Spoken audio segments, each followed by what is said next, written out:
나이가 들면 몸에 당연히 이상이 오고 약을 먹고 병원을 의지해서 살아야 된다라는 생각을 하시는 분들이 의외로 많으신 것 같습니다. 또 주기적인 건강검진 놓치지 않으려고 하시는 분들도 많이 계시고요. 어떤 수치에 내 몸을 맞추려는 분들이 좀 많이 계신 것 같습니다. 저도 상담을 하면서 몸은 분명히 좋아지고 있는데 예전보다 체력도 생기고 아픈 데가 없는데도 불구하고 백혈구 수치가 좀 낮아요 하면서 불안해하는 분들이 상당히 많이 계시더라고요.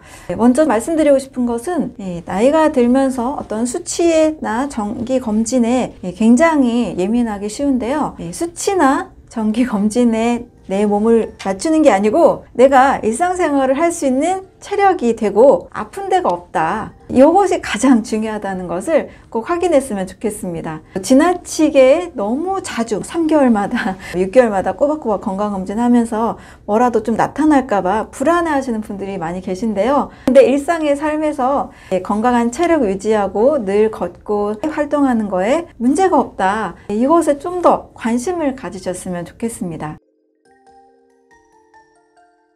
그리고 나이가 들면서 당연히 아프다? 당연히 약을 먹는다? 요거는 좀 아닌 것 같습니다. 나이가 들어도 장수한 마을 사람들과 장수하시는 분들을 보면 약을 의지하지 않고 또 끊임없이 자신의 일을 하시는 분들이 많이 계시거든요. 나이가 들면서 약을 먹는다. 이것은 몇 가지 오해가 있습니다. 우리 몸은 나이가 들면서 몸이 변하는 것은 사실입니다. 소화 능력도 좀 떨어지고 호르몬의 변화도 오고 근육도 예전보다는 좀 힘이 약해지는 것도 있습니다. 성장기에 비해서 우리 몸의 신진대사가 달라지기 때문에 변화가 오는 것은 맞습니다. 그렇다고 다 약을 먹는 것이 아니고요. 이 신진대사가 달라진 몸에 맞는 건강법을 실천하시면 됩니다. 첫 번째로 신진대사가 당연히 좀 떨어집니다. 어린이들 또 청소년기 젊은 사람들에 비해서 60대, 70대가 되면 이 성장 호르몬이 20% 이하로 줄어듭니다. 성장 호르몬이 줄기 때문에 또 여성 호르몬이나 성장 호르몬이 줄기 때문에 몸에 여러 가지 변화가 옵니다. 성장 호르몬의 감소로 인해서 신진대사가 약해지기도 합니다. 온몸에 이 효소가 줄어들어서 소화가 잘 안 되는 일도 일어나기도 합니다. 그렇다면 신진대사가 줄어들었기 때문에 예전과 똑같은 패턴으로 식사를 하거나 내 몸을 이해하시면 안 된다고 할 수 있습니다. 어떻게 하면 내 몸의 신진대사를 올릴 수 있을까를 반드시 생각을 해야 돼요. 그래서 예전에는 치킨, 피자를 아무리 많이 먹어도 문제가 없었던 젊은 사람들이라 할지라도 나이가 들면서는 어느 날 좀 소화가 안 되고 배가 아프고 변비나 설사가 생기기도 하는 불편함이 생기는데요.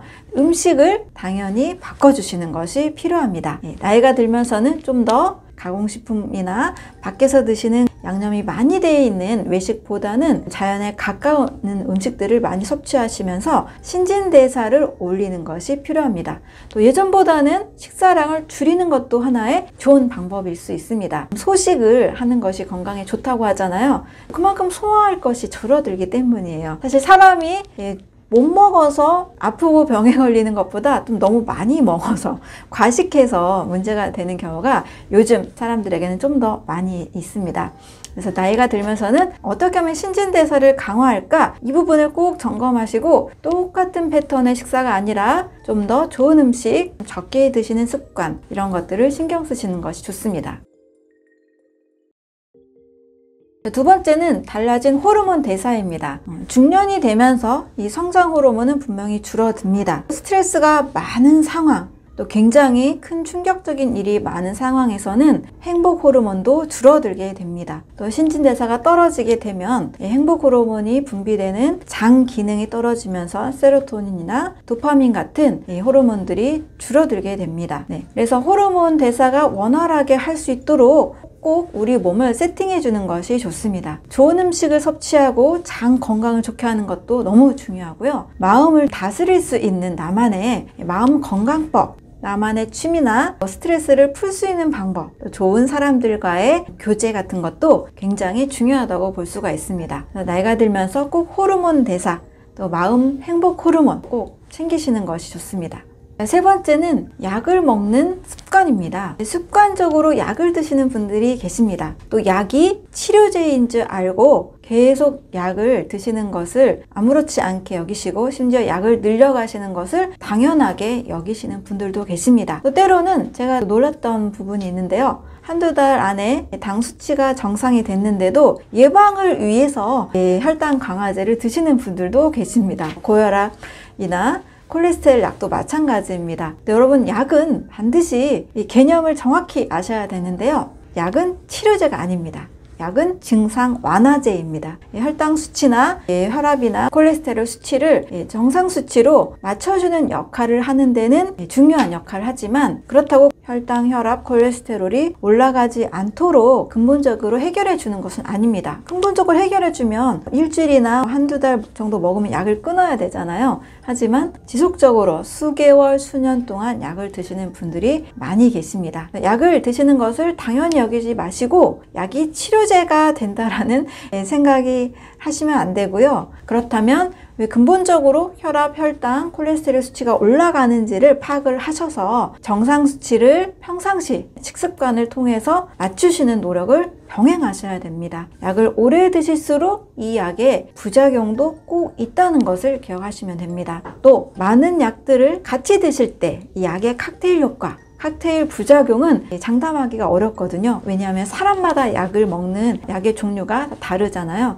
그래서 어떤 부작용이 일어날지는 전문가들도 예측하기가 굉장히 어렵습니다. 따라서 약을 이것저것 섞어 드시면 섞어 드실수록 이로 인한 부작용도 더 늘어난다는 것을 꼭 기억하시면 됩니다. 약을 의지하지 않고도 우리 몸의 신진대사를 강화하면 몸은 좋아질 수 있기 때문에 신진대사가 좋아지는 식사법, 또 건강관리법 꼭 찾으셔야 되겠습니다.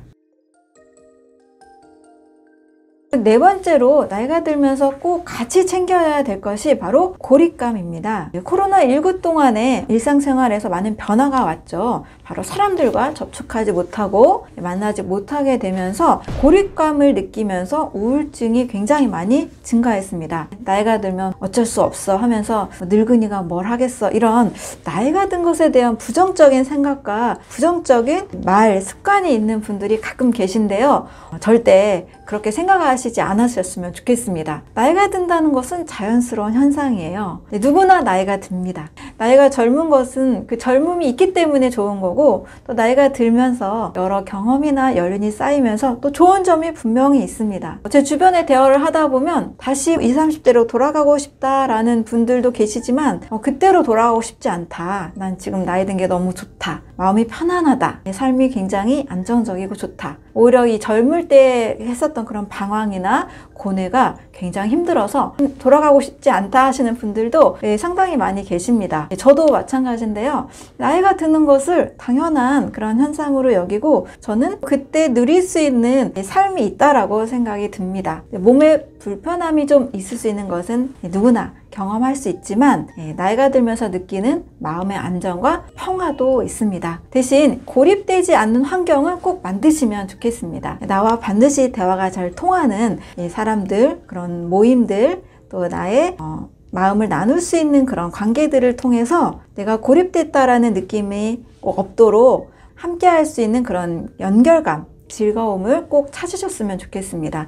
고립감이 오게 되면 굉장한 우울감이나 그로 인한 몸에 여러 변화들이 일어날 수가 있습니다. 그래서 나이가 들면 아프고 불행해지고 이렇게 생각하기 쉽지만 그 나이에 맞는 삶을 반드시 찾아가시면 좋겠습니다.